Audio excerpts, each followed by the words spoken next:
چکوال کے شخص کی عمان میں مبینہ خودکشی۔ مسقط عمان میں چکوال کے شخص نے مبینہ طور پر اپنی زندگی کا خاتمہ کر لیا۔ متوفی محسن عباس مینگن گاؤں کا رہائشی تھا جو بسلسلہ روزگار عمان کے دارالحکومت مسقط سے 3 کلومیٹر کے فاصلے پر بطور ڈرائیور کام کرتا تھا۔ ذرائع کے مطابق محسن عباس چکوال کے گاؤں پادشاہن کے 2 بھائیوں کی گاڑی چلاتا تھا۔ 19 نومبر کو مغرب کے وقت محسن عباس نے مبینہ طور پر گلے میں پھندا ڈال کر اپنی زندگی کا خاتمہ کر لیا۔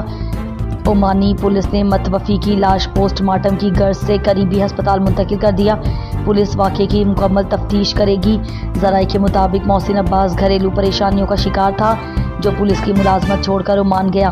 عمان میں مقیم چکوال کے باسیوں کا کہنا ہے کہ متوفی کی نعش کو عمان سے پاکستان لانے میں کئی دن لگ جائیں گے کیونکہ کل عمان کا قومی دن تھا جس کی تقریبات کے سلسلے میں اتوار تک ملک میں تعطیلات ہیں۔ ان چھٹیوں کی وجہ سے قانونی کارروائی میں تاخیر ہوگی۔ متوفی کے لواحقین نے عمان میں پاکستانی سفارت خانے سے اپیل کی ہے کہ وہ متوفی کی نعش کو جلد از جلد پاکستان پہنچانے میں اپنا کردار ادا کریں۔